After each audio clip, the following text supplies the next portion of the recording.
Should I be closer, good. further away? I'm good. Microphone check. You're 1, 2. good. What is this? The 5-foot assassin with the roughneck business? Yeah, you're hitting like right in the yellow. Beautiful. Perfect. Float like gravity. Give Never it a had a little- cavity. What? Got more rhymes than the Bible's got families. You astound me. Try my best. Like, purely you astound Anything me. for you, my friend. I appreciate that. And I appreciate you being here. Yeah, absolutely. But Day off vibes. welcome to the first episode Yes. of the Rock and Iron Experience, where we're going to talk about photography, cinematography, fitness, and entrepreneurship. So we're going to talk about basically all the things that you and I love. Yes. So, but I just wanted to have you here for the first episode. Why don't you go ahead and tell, everybody, because nobody knows us. I was going to say, yeah. Nobody knows us, so why don't we tell everybody a little bit about ourselves? Yeah. I don't know really where to start with this, but my name is Gray. So I work at EarthTrex. Are you Gray the Wise? No, I had my nickname in college was Gandalf though, so I think that has something to do with it. Shouts to Dayon. But yeah, I think climbing, fitness, trail running, I think we have a little bit of that in common. And then, but I think obviously our connection most comes through photography. Yes. Specifically camera and video equipment in Indeed. general. Indeed. So All I'm this- sure this will probably transition into some takes regarding what gear is great and what gear is trash. So I look forward to wherever that takes us. That I completely and wholeheartedly agree. One of the big reasons why I wanted to have you on is because we both do rock climbing and expedition type photography. So we both focus on getting the good shots and having all of that equipment on us in addition to our climbing gear. For sure. Yeah. I remember the first time I hiked up to the Diamond with probably, I think like 300 feet of static line and a full red gear out in a 65-liter pack. I was moving a little slow that morning. Oh my gosh, how much did all that weigh? They call you an intern, but they really should just call you a pack mule because it's pretty much the same thing. Yeah. Oh man, what were you shooting? We did a video for the North Face. Chris Alstron was the director for that shoot. If you've seen the film Wide Boys. Mm-hmm. So we filmed, we did an all-day shoot with Paige Claassen. Oh, cool. Doing the route Sarcasm, Yeah. if you're familiar with that route. Tommy Caldwell, 514 Sport route, like up at 13,000 feet, gorgeous route, splitting a right on the ship's prow. It's awesome. It's super cool. In 514. 514A. 514. It normally will always kind of find itself in the, kind of in that July, August season. Some pro climber's going to go up and take a stab at it. It's really cool. Last year there was a BD video of Carlo Traversi's 1414 where he did Jade, Sarcasm, 14A Sport Route, and then finished up on Vertical Sanctuary. So we could do a V14, a 514, and a 14er all in a day. The amount of ground you have to travel for that is astounding. That is ridiculous. From a production standpoint, you pre-stash all that gear. There's no point in chugging all of that. Yeah. Yeah. But yeah, no, Sarcasm's super cool. Okay, cool. I'd say I have to go check it out sometime, say, but I'm a long ways away from I was gonna say, 14s no, right give now. it, check out that video. Give it the old Mountain Project check out. Yeah. So when you're planning and prepping for, like, I'm going to the Tetons. Yeah, for in sure. August. You know about my Tetons. Yes, absolutely. What do you think about when you're packing, getting ready, as far as production and camera and staying ahead of your crew if you're shooting documentary style? Yeah, absolutely. So, I mean, the first thing's going to be, and I think I'll get into your personal hero, Jimmy Chen. Yes. His quote, and obviously I'm going to like butcher the quote, but and this is kind of what was explained to me kind of during my intern days and stuff like that, is like, if you are out with like elite, like mountain athletes, the whole goal of the photographer is to not slow anything down. Mm-hmm. So with that, like, you're going to try to do it with as minimal of gear as possible, so that you're not bogged down with as much weight and you can stay ahead so that you're shooting back at people coming towards you. The biggest thing that I found kind of once I started doing this a little bit more involved is that pre-production, like a minute of pre-production saves you like 5 minutes in the field. Yeah. So like the more That's one of my weak spots, the actually. more prepping you can do, the more of a shot list that you can come up with, especially once you're in like a super dynamic environment like the Grand Teton. Yeah. Like I would I would watch every single video that I could find of like anybody climbing the Grand.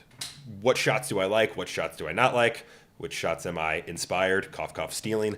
And then like go from there. I'm like, okay, so that works. That doesn't. And I mean, I would block out kind of whatever kind of my vision for that cut is going to be. And then I would go through, I'm like, okay, what are all the things I need to do to accomplish all of these shots? And then I'm only bringing that stuff. Yeah. I mean, the next thing you're going to think about is depending on the technicality of the climbing. Are we pre-hanging ropes? Is somebody, for example, like, to take it back to when we did Sarcasm, right? That's a 514A sport route. Yeah. Myself or Chris, we don't climb 514A. Fortunately, we had two people that did climb 514A with us, so they were very nice and pre-hung a rope for us so that we could jug the rope. And then you shoot down and film the people climbing it, right? Yeah. So it's like, obviously, there is not a 514 on the Grand Teton, to my knowledge. Not to my knowledge either. There's a 512 called the Golden Tower on the North Face, which There seems super cool, but that's a story for Yes. another day. Obviously for that type of mountain travel, you're going to be able to kind of get ahead of people and shoot back. And then depending on how much coverage you want to have of the technical rock pitches, whether that's one shot that you can get kind of climbing it with everybody else. If you feel confident leading it with a backpack full of camera gear, then yeah, I mean, you can get up there and just follow, your friends coming up of it. Obviously, footage of lead climbing trumps footage of following 10 times out of 10. Especially the butt shot. But if you're moving the mountains, do you have the time to actually lead something, pull the rope and gear, and then film somebody leading back up?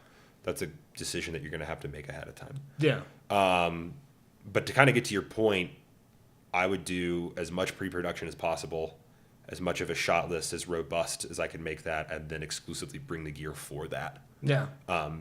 Obviously, the next thing you want to do is think about what sort of climbing gear and equipment that you're going to have on you.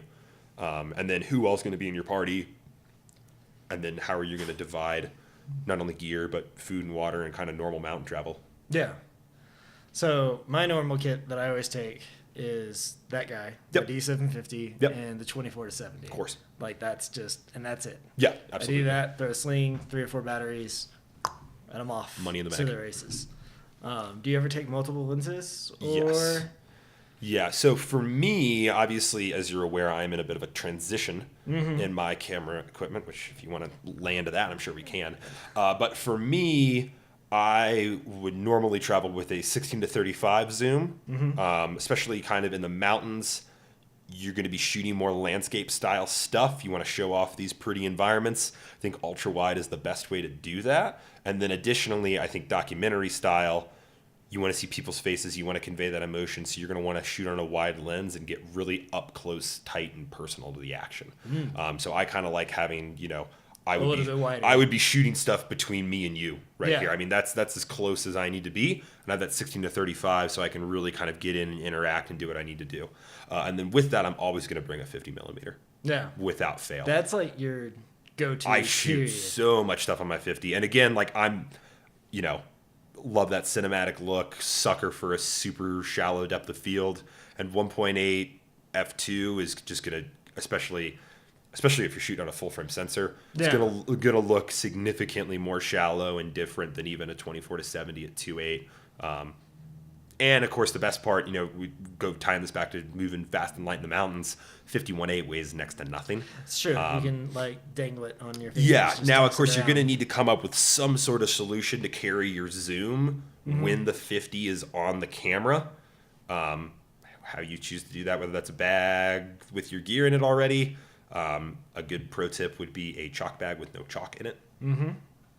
Big fan of that. Yeah. And there's other clean it out, get the chalk out beforehand. Just go buy a new one. It's $20. It's true. It's cheaper than any like photo pouch or gear. That's normally what I do. Yeah. But yeah. Okay. Yeah, because I think I've taken my backpack up with me. Yeah, I took my backpack up with me on the Grand once. Okay. Just to have my extra lens and for sure have all my stuff, and it was the first time I was on a big mountain doing that. Yeah. And never again.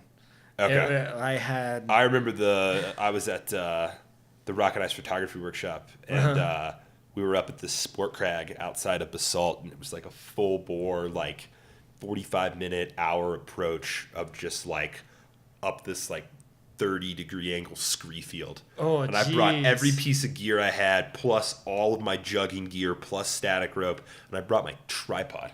Because I was like, oh yeah, I might need this. Next morning, I did not bring the tripod. That is, yeah. My first time going up the Grand, actually on it, I had my 65-liter pack packed full for a night because we were hiking up to the moraine. Like, oh, it'll be easier to do it over 2 days. Hike up. I mean, you know, I am ultralight. I am fast and light. I am like. I'm very jealous of your rack. I am like anything that I could do in a day, even if a day gets stretched into whatever your interpretation of a day might be.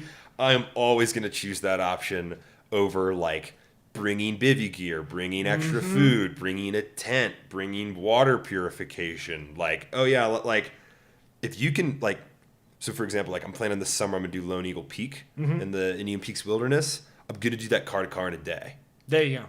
Yeah, and it's going to be like leave the house at midnight and probably get back to the house around midnight. Yep. And it's like your day is going to be like a 20+ hour day, but I'm taking a 30-liter pack and I'm done. Yeah. Yeah, and that's the lesson I learned because we hiked up to about 11,000 feet. I had my 65-liter Osprey. Sucking wind. Somewhere around here. Yeah. Sucking wind. On the front, I had my camera backpack. Oh, yeah. I mean, I've done bouldering trips like that. You know, those are still only day trips, but it's like I have like double pads backpacked and then my 37-liter photo pack like draped over the front of me. Yeah. And I'm just like, dude, I hucked that up to Upper. Ooh. That was a day. No. It was worth it. I got a great photo from that. Well, there you go. But like. But yeah, now I've learned my lesson. Last year we did the Grand, and we started at the trailhead at 4. We were down by 4. Yeah, and it was just blazing up. And then this year we're going to try and do all 3. I'm sure you're wired like I am. I remember I was talking PAX with David Clifford, who's the senior photo editor of Rock and Ice, and like super awesome dude. And he was like, the problem that I have with the 55-liter photo pack is that I'm going to fill a 55-liter photo pack. So if I can get all my gear into a 30-liter photo pack, I'm taking the 30-liter pack, and I am wired the exact same way. Sometimes if you we give have me to limit like ourselves. I have like an 80-liter Kelty like multi-day backpacking pack, and it's like we got problems if I'm pulling that thing out from underneath my bed because like I'm going to find 80 liters worth of stuff to put in that pack. Yeah. So like I mean I have a backpack problem. I'll be the first to admit that. But it's like I will always fill a pack. So I mean I'm always trying to get smaller packs because I'm like, oh, this pack is full. I guess I have everything that I need. Yeah. So I mean I've been using the Black Diamond Speed Alpine 22 right now. Oh, there you go. And that's covering everything. That's covering it. Yeah. And I'm like, if it fits, it's coming. And if it doesn't fit, well, then I guess I don't get that today. There you go. Yeah, no, I had that problem. It's a funny story. I started climbing right around 4 years ago now. Okay. I was getting back in shape. I'd gotten in shape one time, broke my back, got out of shape. I've lived that life. Got back into shape, was training to be a firefighter. Okay. And so started climbing. You like putting cold shit on hot shit? Yes, cold shit on hot shit. Works the best. And I went to Yosemite. Yosemite. And that was Yosemite. Love that. When was this? 2014? Okay. 2014. Went to Yosemite and went to REI because, I want to get loaded up with all the right stuff. Absolutely. Buy the hiking boots. You were that guy. Yes, I was that guy. Love it. Bought the hiking boots. Haven't worn them since. Bought the 65-liter pack. Yep. And then we go just on a day hike. I take the 65-liter pack with like fucking everything that I could ever possibly need. You're ready for like 4 days in the backcountry and surviving a black bear attack. Yes, exactly. To go do Half Dome with 400 of your closest friends. It wasn't even Half Dome. It was just the Yosemite Falls. That's all it was. We were just walking my God. And I died that day. For sure. And ever since then, I've been like, you know what? Nope, don't fucking need it. Nope. Don't leave it at need home. it at all. Leaving it at so home. two things that sort of reminds me of. Like, I love doing climbs up in Rocky Mountain National Park, and obviously, you know, we meet at the parking lot here at the gym at 2. We're at the trailhead by 3:45. We are at the climb by sunrise. We are hopefully on the summit of the climb by 11, which normally is noon. And then you get down and you're hiking out to the Glacier Gorge trailhead around like between 2 and 4 in the afternoon, depending on how many pitches and how fast you're moving and stuff like that. And you get to see people like 2014 Steven at the trailhead. The last mile is incredible because you hit Alberta Falls, and you go from seeing literally no one for the first 12 hours of your day from 3:45 till around then, and then you were a mile from the car and you see about 97% of the people that you're going to interact with that day. And it's like, the joke is you see the Mary Poppins bag where they go from like shorts and a t-shirt. It's great. You'll see the full spectrum of people enjoying the national park that day. You will see the family from Topeka that are wearing all family of 4 matching sweatpants, sweatshirt, Kansas Jayhawks, bright red. Final Four tomorrow night. Go Jayhawks. Mixed with like Columbia safari hat, matching like double black Gore-Tex pants, and like with the full bore gator to do the mile hike into Alberta Falls. And here I am coming back from like some sort of peak. You mentioned hiking boots. I haven't owned hiking boots since 2009. Yeah. Because I found out that I can do 95% of the things that hiking boots do in trail runners. Which are astronomically more comfortable. Yes. And do everything that I need them to do, as provided that I don't tumble down the mountain, which of course would be problematic, but I just try not to do that. And Slight it's like, problem. Yeah, and it's like hands are like bloodied from crack climbing, and it's like I got like rope draped over my backpack, and we're just like sucking wind at this point because we're on like hour 12, and here's just like double trekking pole up the like paved steps to get to Alberta Falls. It's a sight to behold, man. It is. But if you're just getting into hiking and climbing and we just described you, it's okay. It's a rite of passage. You'll get there. You'll get there.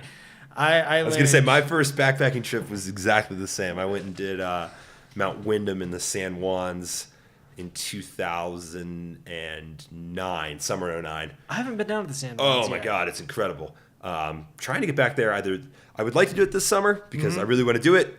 Next summer has the sentimental 10-year anniversary, so if it gets pushed back to next summer, it gets pushed back to next summer. Or you could do both. I could just do it twice. Yeah, because it's not terribly far away, is it? No.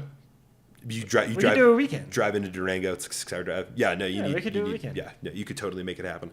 But yeah, it's no. I did the same. I mean, I'm the type of person. I don't come from any sort of outdoorsy background. Like me neither. Never went camping as a family or anything like that. I did a little bit. I went to summer camp twice. I believe in like the 3rd grade and the 4th grade. So that was the one time that we camped outside. That was it. So like suddenly like I'm 6 miles deep into like Colorado wilderness, complete fish out of water. Like have no idea like what I'm getting into.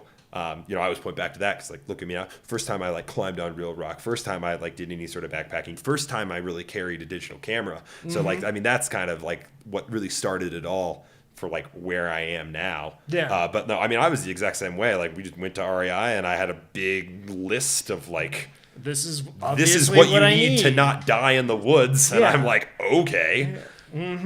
Where now it's funny. It's like, if I got that list, I'd just be like, don't need that. Don't need that. Don't need that. Don't do that. And I'm like, we're going to be in and out in 24 hours. You got a 30-liter pack. Great. You're good. Done. You're good. Just have water. Don't fall down.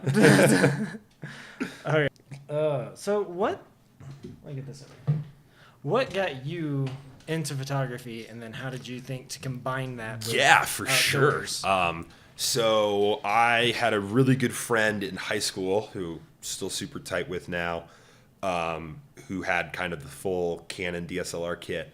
It was always kind of what he did. And as we started to like become closer and hang out, it kind of just started to rub off on me. And then senior year of high school for our English final, we decided that we'd shoot a short film, which no one fined because it is ass. But What's it called? I don't even remember. Okay. I remember. But just the most fun I have ever had, like, shooting this movie. And, like I wrote the script, and, like, I directed it, and, like, I had him, he handled, like, the majority of the shooting, and then we, like, pulled this, like, crazy all-nighter and, like, edited it, like, hours before it was due, which, as I learned, that's exactly how production works. So I'm glad that I was that's how that works. Authentic. But I mean, it was just this like crazy experience, and like I still look back on it fondly, and just it was so much fun. So from there, like for my like high school graduation, like I scrunched up like $600 to buy a Canon Rebel and like get a kit and do that. And then I got to college, and it was like, you know, it's like I'm not gonna like carry this to like parties and like go out and like do stuff. That's the number one rule of college parties. Do not take photos. Don't don't bring expensive electronics. That too. And lo and behold, like I went to college and I was gonna go to business school, but you have to take a calculus class to get into business school. And I had no desire to do that. So I decided that I wouldn't go to business school. And I eventually changed my major a couple times, like every good freshman should, and landed on journalism. And then after like 1 or 2 days in journalism class, my man Nico Savage came in and was like, we're doing a recruiting meeting for the college newspaper. If anyone would like to come, be here in this room at this time. And I was like, that sounds like fun. I will put these journalism skills to the test. Obviously, as you know, huge sports fan, kind of approached it from that angle of like, I'll get into sports. This will be great. And lo and behold, like each editor of the paper is kind of like gives their spiel of like, I edit the state politics section, and you know if you want to cover the government, obviously Madison's the capital, so like it's a great place to cover that. You know, I'm the arts center. You want to review albums or movies, like you can come do that. And I was like, I kind of like to do that too. And then like the sports guys came up and were like, we cover all the sports. We're like at all the games. Like you know, we need people to cover that. We also do like columnists and opinions. And I was like, I like to do all of that. And then the photo editor, Marcus Larch, shouts to him, comes up and says, yeah, I mean, I just came back from shooting the Rose Bowl on the field. So if that sounds cool to you, you should talk to me. And I was like, I know what I want to do with the rest of my life. I want to talk to you. In that moment, I was like, yes, how do I do this? And a week later, I was shooting the Student Government Financial Committee with my little Rebel and my bootied, broken 70 to 200 LIS. So the focusing motor was loose in the barrel.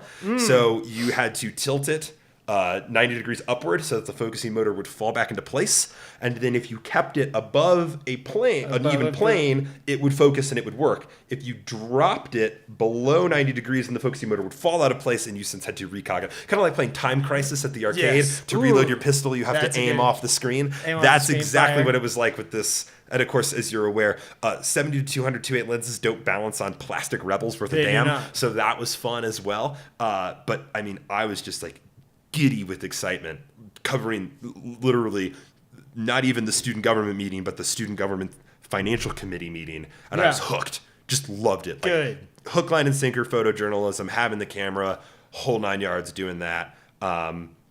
Eventually started shooting more sports, like covered like the softball season, because that's really the only thing going on in the second semester.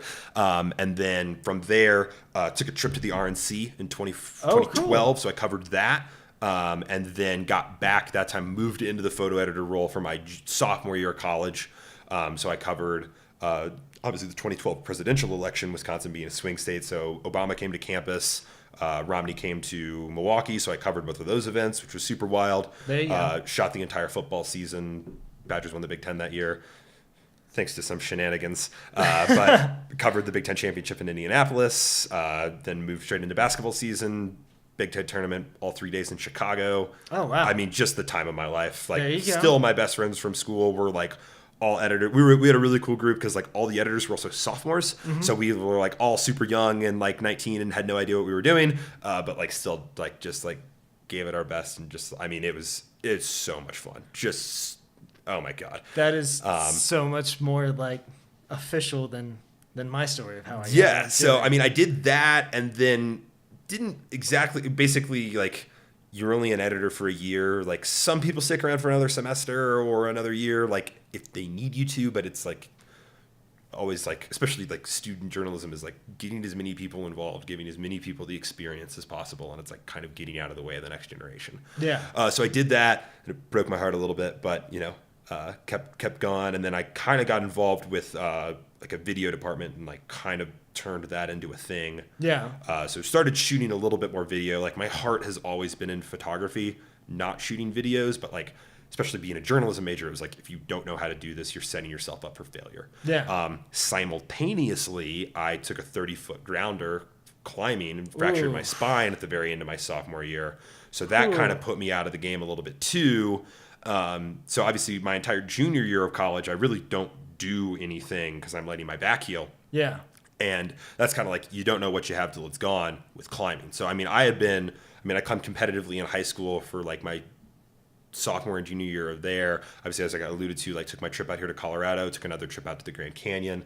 So like climbing had always been kind of a thing for me. Yeah. My freshman year of college, kind of before I got super involved with the journalism stuff at the very end, I was super involved with like the outdoor climbing club. So, we're climbing at Devil's Lake, took a couple trips down to Red River Gorge, took a trip out to Red Rock in March of my freshman year, was still climbing a lot. So after I had kind of taken that year-long hiatus, it's kind of like you don't know what you have till it's gone. Yeah. So my senior year kind of approached with a new focus of like, you really need to combine these two things. You can you can combine, photojournalism, video making with your love of climbing. This is also really like when like I started like getting on Instagram. So I was like following Keith Lisinski, I was following Andy Mann, I was like following all these like super prominent climbing photographers. And then sure enough, I got to go to the photography workshop at Rock and Ice, basically like a month after I graduated. That was in June. I graduated in May of 2015, and then turned that into my internship with Three Strings. And that was basically like a 7 or 8 months of like September 15 through like April of 16. Yeah. So I have a question for you. Yeah, of course. So I started when I was like this tall, knee high to a grasshopper. Sure. Are you familiar with the old VHS camcorders that would feel like a bazooka sitting on your shoulder with the little eye thing? Yeah. So I would Did you put a sweatband on your eyepiece? That's a vet move. I was like 5. Okay, cool. I was like 5, stealing the family's prized electronics and running outside with it. That was like when I left to go to Colorado. I was like, we have this point and shoot in a drawer. Can I take it? And they're like, yeah, we don't use it. And I'm like, all right. Cool. But yeah, no, I would do that, and I'd set it up. We had this like metal swing outside of our house. It's just like made out of metal. It's just like a little bench that you'd sit in and swing back and forth. I'd set it on top of that and film little movies of like action fights and things like that with my little 5-year-old friends. Love it. Did that. Ended up getting a film camera probably when I was like 12 or 13. Had a big telephoto lens on it. Shot NASCAR stuff. Yep.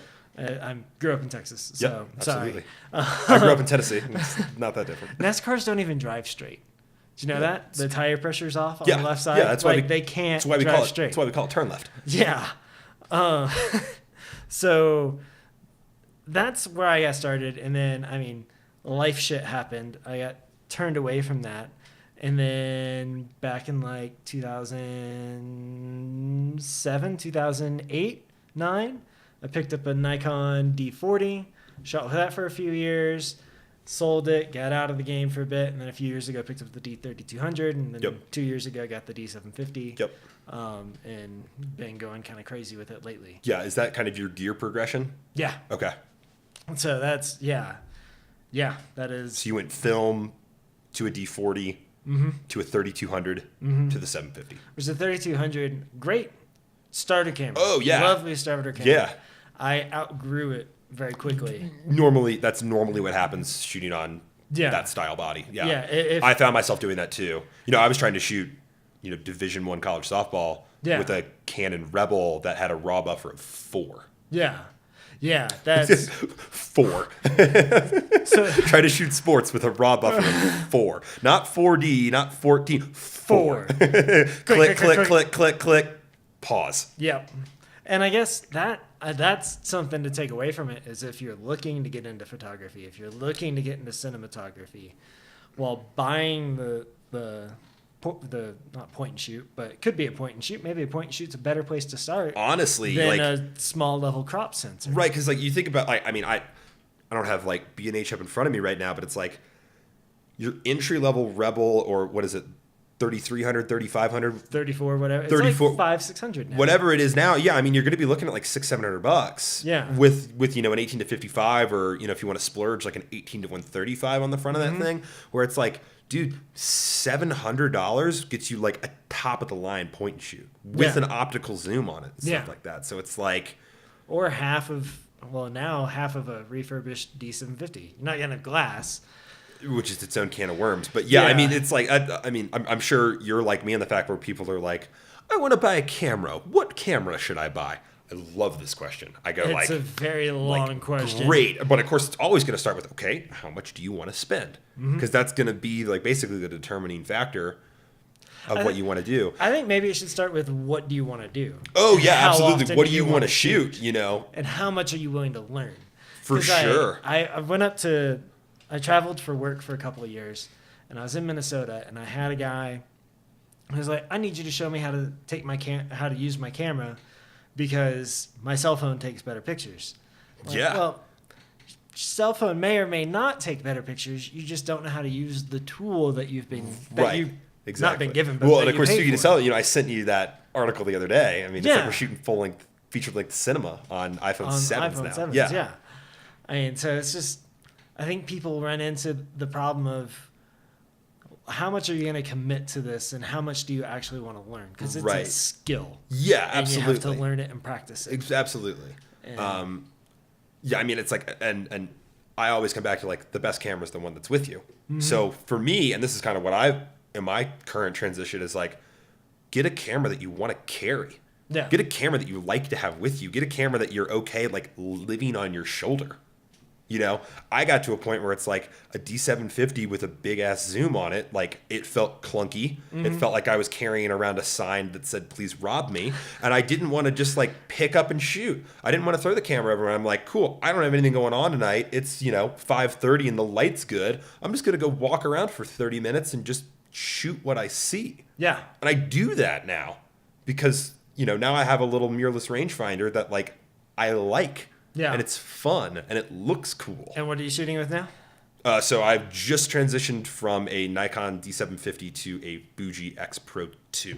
And I'm sure if I knock on it enough, you'll just go on a rant for like 20 minutes. I mean, if you want me to lay into why, I can unload all that. But I mean, I was going to say, like, I guess I'll go through my camera progression as well. So it's like I started with a Canon Rebel T3, upgraded that within a year to a Canon 7D. For shooting sports and having a bigger raw buffer, because that's what I took into football season for my sophomore year. Shot on that for 2 years, and then started to switch to Nikon for the better ISO performance. Shot on a Nikon D50 300 for about 6 months to kind of cover that transition, which is a fantastic camera. Whenever anybody asks me, like, I want to have a DSLR, that's always what I point them to. Yeah. Image quality is astounding. Have everything you need, like shooting Nikon lenses. It held up really nice for me, but you know, I was hook, line, and sinker with everybody else of like, if I'm not shooting full frame, my pictures are trash. So, which is a lie. It's such a lie, and I'm still stuck in that myself. And then like I jumped from there to a 750 when I graduated from college, shot on that for the last 2.5 years, and then just made the jump to Fuji like within the month. Yeah. The idea is to have something like significantly smaller, lighter, more portable. The other thing that I love about the Fuji is that all the dials on it are manual. So it's a camera that forces you to slow down and focus on what you're shooting. For me, I love that. Like I got too accustomed to having a DSLR shooting 6 to 8 frames a second and just like spraying and then going through it in post and pulling images out later. Yeah. Where this camera, it's now the opposite. I'm thinking of what pictures I want to shoot ahead of time, and then I show up to a shoot and try to execute that. Yeah. It's a much different approach to photography, or video for that matter. But I really like it, and I think the results kind of speak for themselves. Yeah. You have somebody come up and say, look, at the climbing gym. Yeah. Because we both spend way too much time there. Happens all the time. And they're like, man, I really want to take pictures like that. Uh-huh. What's like some of the baseline stuff that you would tell them to get the good looking shots? Sure. Yeah. I mean, my favorite photography quote is, if you want to take interesting photos, stand in front of interesting things. Yeah. So like, I mean, obviously for us, like hanging out at a climbing gym, I think a lot of people already do that, you know? So I think for them, like, you're on the right track. I've seen people in the climbing gym getting the butt shot. And just so you know, we have a second floor in our climbing gym that you can go up to. Like, I have some plan good stuff from the mezzanine. Like, it actually shoots pretty, like, especially that center column, like from the turn and the staircase, shooting that on a 50 with like shallow depth of field, like it looks good. Yeah. Like honestly, and like you can throw a 51.8 on anything. But yeah, I guess like, without looking at like normally it's nice when people are like, here's what, like, you know, I had a good exchange not too long ago of like, hey, I went out climbing today. I only had my phone. These are all the photos that I shot. What do you think? And like, I can quickly be like, because they're not asking to spend any more money. Yeah. It's like, this is where I was at. at. Yeah, absolutely. Right. And it's like, that's the approach you need to take, right? Yeah. As you already alluded to, photography is a skill. You know, it's like, yeah, if I've never shot anything before, I can go to B&H and I can spend $10,000 and I can get a Gitzo tripod and I can buy a 1DX Mark II and I can buy a 24-70 Mark IV, Mark II, whatever the hell they're on now. And there's 10 grand right there on world-class, top-of-the-line photography equipment. If you've never shot any before, it's no different than your phone. Exactly. It's no different, and you're going to take shit photos. Yeah. Unless you're Picasso. Or, right. Yeah. I mean, but yeah, no, I think... So, I mean, it's like, yes, there are things to think about if you want to invest in more equipment. You know, normally what I point people to, most people, to start with, like myself included, associate high-quality imaging with shallow depth of field. Yeah. I think that's an easy thing to point to. You know, obviously that separations, your subject pops. You know, a lot of people might not even be able to articulate that, but if I were to, you know, even on my iPhone, put something into portrait mode and then, you know, frame it up just normally, that creamy background, sharp tack focus on the eyes, is going to stick out to somebody. Yeah. So from there, you know, there's a lot of different ways to kind of recreate that effect. That's normally where I start with people. You know, if they're like, I'm like, do you want to shoot, you know, shallow depth of field on stuff? Okay, cool. Like, let's find you a DSLR that fits your budget and a 51.8. Have you ever, how often when you're shooting do you consider composition? All the time. Does it, let me phrase better. When somebody asks you how to shoot better, how are you able to convey composition? I will pull out my phone, which already has rule of third grid lines on it, and start with that. Okay. Again, kind of going back to my early photography days, I had a friend who would go through my memory cards, and every photo that was centered, he would delete. And I was like, but I wanted those. And he's like, too bad. They're trash. Too bad. Yeah. So like that, like very quickly just started like pushing things to the edge of the frame, trying to think of more interesting compositions. Like rule of third, again, like the way that like, this is true with photography, but like all art in general is like know the rules so that you can break the rules. Cause that's what's going to start to make things like more interesting. Yeah. So like, you know, if you want to start getting weird, like you can break into like a not a 3x3 grid, you can break into a 4x4, like a 16 grid. You can start doing like all sorts of weird crap with that. For me, like I'm a huge sucker for reflections. So like anything into a mirror, or like I remember shooting this like one meeting one time and like the security camera was in the top, but it was like encased in this like brass dome thing, and I was just like taking pictures of that for like 20 minutes. Every single football game I ever shot, I always pointed my 300-2.8 at the tubas because they reflect and they look cool. I think that's another good point too, is finding a mentor. Because the same way when I first picked up photography, or picked it back up with the D3200, I've got a best friend, Jimmy Barnett. Shout out. Shouts to him. Dude's fucking amazing. He does video games, and he's an art designer for video games for Gearbox Software. And every freaking weekend, I'd be like, "Hey man, I shot all these." Yep.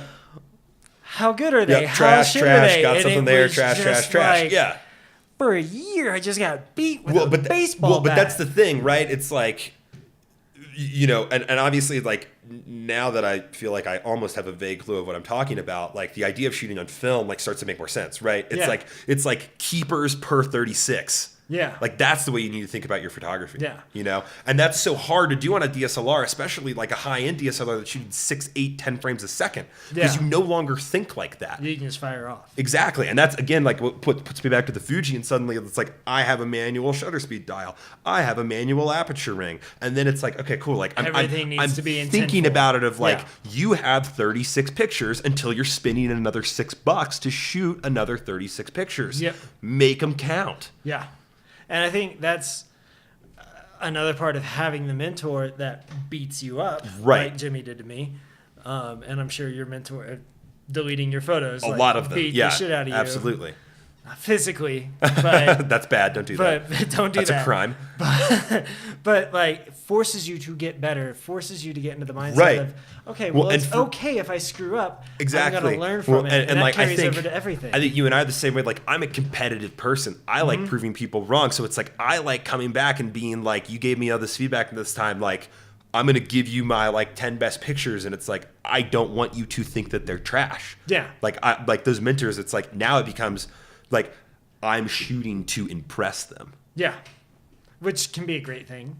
It can also be bad. Yeah. But in my case, and hopefully yours too, it ended up being a very good friend. Because Yeah. it was a very good friend trying to help me Exactly. with a baseball bat. Right. Well, and again, I think I go back to that, like I get competitive, right? And it's like, I want to do the best stuff. Yeah. And like, I mean, I'm my own biggest critic, but it's like, I come back and look at stuff and I'm like, this is good. And like, this can be improved. And then when I go back, it's like, Even my good pictures, I'm like, this is shit. Oh yeah, for sure. Yeah, I know. And it's like, and you know, it's always nice to have people come back and be like, no, like these look really good. We really like these. Like, you're good at this. Yes. And it's like, thank God, because if I was just me and myself, I'm like, I'm trash. My photos are trash. I'm putting my camera on Craigslist and I'm finding a new hobby. We should write out a poster or something for the creative process. I've done this. Oh God, it's terrible. This is shit. I'm terrible. But like, that's such a driving force, right? Because like, this was the thing, especially like, you know, like my friend Mark was the like photography intern a couple years back for the New York Times, and it was like their quote was like, New York Times photographers have the creativity and the courage to point their camera away from where everyone else is, right? And this was like when I went to tie back to the RNC, like I was ended up like shooting, like I was with this guy from the AP, and he was like, if you want to get hired by the Associated Press, you can't be shooting photos that all the other AP photographers are already shooting. They already have that. Yeah. So like, if you want to break in, like you need to be coming up with images that no one else is putting out there. Like that's what people want to pay for. So like for me, you know, I would, let's put this in the context of a football game. Like I would go shoot a football game and I would come back and I would have, you know, anywhere from 20 to 30 keepers that I'd like, that I'd publish and blah, blah, blah, blah, blah. And then next Saturday, I'm at another football game. I have those 20, 30 keepers in my head. It's so easy to be like, those worked, people liked them, and I published them. I'm going to recreate those same photos. You don't want to do that. Yeah. You want to be like, all right, I have those. I know they're good. Now I need to find 30 new photos. Yeah. I mean, so that's really the approach. And I find myself in this all the time where it's like, I shoot more bouldering because I'm lazy and I don't like jugging. And I don't like shooting sport climbing because it's a pain in the ass. And like I can shoot 10 times as many boulders in the time it takes me to shoot one sport climb. And it's like I have a bouldering portfolio. It's got like 15 images in it. I think they're all pretty solid. The challenge for me is to like not just keep producing those same 15 images. Yeah. I know they work. I know people like them. I can share them with friends and they're like, oh, these are great. You know, you put them on Get Instagram. your dopamine shot for the day. Absolutely. But it's like, I know for me, I'm not improving as a photographer if I just keep Yeah. taking the same 15 pictures every single time.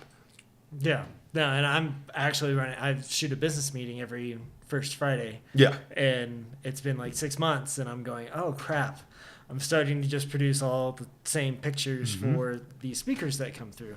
And I think that's definitely one of the biggest challenges as far as progressing your photography. And that's what I like about like lenses, you know, where it's like, because they give you a different look. I'll leave like as I've already established, I shoot 90% of my stuff on my 50. Yeah. I want to get creative. I don't bring my 50. And now I'm like, shit, I better come up with something. Yeah. And that's for me, like I find, especially when it comes to photo and video, the creative process comes from like a desire, like a need to innovate, right? Like, oh, you normally shoot it like this. Okay, well, you can't shoot it like that. Yeah. You have Or to like do something else. Yeah, or like suddenly it's like, oh, I'm used to shooting on like a high-end DSLR. Oh, I ran out of batteries. Now I'm shooting this on my phone. But like, and that can sometimes drive you to come up with like a much more compelling and creative image at the end of the day, because now like everything has changed. Yes. And how I'm approaching it is different. And like, obviously, like with a fixed lens on a phone, I have to get closer to the action and like this, that, and the other. You know, it's like I'll always say, like, if you mostly shoot on zoom, switch to primes. If you mostly shoot to primes, switch to zooms. Yeah. Like you can do different stuff. Yeah. Yeah. No, I 100% agree. But we are getting a little long, so I kind of want to wrap it up. Sure. I have a few questions for you, and then I want you to ask a question of the day that I'm going to post down in the comments, and we'll see what kind of response we get. Cool. So if you had somebody just beginning photography and they're wanting to mix it with rock climbing and adventure and all the fun shit that we do, what would be the biggest key to success that you would give them? Honestly, I think the biggest key to success is just to keep shooting. Yeah. Right. Because when you're doing that sort of like adventure type work, it becomes really challenging to focus on both your climbing and your photography. Normally I can do one or the other. I struggle doing both. Yeah. So like if I'm going on a climbing trip, it's like, okay, am I shooting the whole time? And then it's like, that's kind of where my brain goes, or am I here to climb? You know, like I know that if I'm going somewhere to shoot, like I'm not going to climb my best that trip. Or if I know that I'm going to climb my best, I'm probably not going to take very good pictures. Yeah. So I think the biggest thing that I tell someone just getting into it is like, find out where you want to go with that and kind of learn what works for you and how you want to allocate your time. Yeah. I like that. I think I 100% agree with that, because I know like the times that I've gone out, I'm like, oh, I'm going to climb and shoot. When I start to climb, my head's just not in the right space. Sure. And then I'm spazzing out on easy things that I should be crushing. And I'm just like, what's going on? I don't understand. Elvis leg it up and embarrass the hell out of myself and all that sort of fun stuff. As far as getting into shape for climbing, because because we're in the Denver area. Yeah. And lots of people are still moving here. Myself included. I got here last year. What sort of training regimen do you like the best to get you in shape to be able to physically handle what you do? I think the best part when it comes to training is like being very specific. So like, and that goes like into disciplines of climbing. What I found pretty quick. So again, we'll go into another story here. I planned in March of 2015, planned a trip out to Devil's Tower. And I was going to go climb Devil's Tower, and it was going to be great. The Durant's route, according to Mountain Project, is only 5'7". How hard can it be? So, you know, we were in the gym, you know, and I was probably climbing, you know, hard 10, easy 11 gym climbs. And then I got onto the Durant's and just got absolutely shithoused. And I think that's the thing that I come into, like, find out what you want to do and then make a very specific attack plan for that. You want to be a trad climber? Well, you need to train on actual trad climbs outside. You want to be a strong gym climber? Then go climb in the gym. You know, like, there's nothing inherently wrong with either one of those. Just like find out what you want to do. You know, if you're doing more mountaineering or long distance travel or like trekking, you need to be practicing that. Like you need to be filling up whatever liter backpack that you have full of stuff. And then hiking with it. So I think train like you fight, you know, find out what you want to do. I wouldn't find some kind of like cookie cutter fitness plan. I would really just start practicing for what it is you want to do. Yeah. So if you want to do XYZ, do XYZ and fail at it and get better at it and fail at it and get better at it. Yeah. Amazing. It's logical. I know. Who would have ever thought that crazy. Works? So then I want to pose to you the question of the day. So generally I want these questions to be something that could help motivate somebody. Force them to look inwards, something like that. So what would you like to ask all of the peoples? little on the spot here, but kind of where my brain is going. Let's see how well I can articulate this. I have faith in you. I'll try my best. The question is, like, basically it's like, I want you to take a critical assessment of what you think your best photo is. Mm-hmm.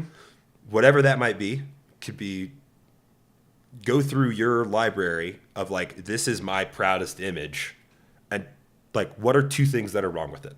There you go. So a little self-introspection. Yeah, absolutely. How could you improve it? Yeah. Cool. I like that. I don't know. Yeah. So basically, like, so that I was like, Kick your own ass. how could you improve your best work? Yeah. Kick your own ass. Take your best work to the next level.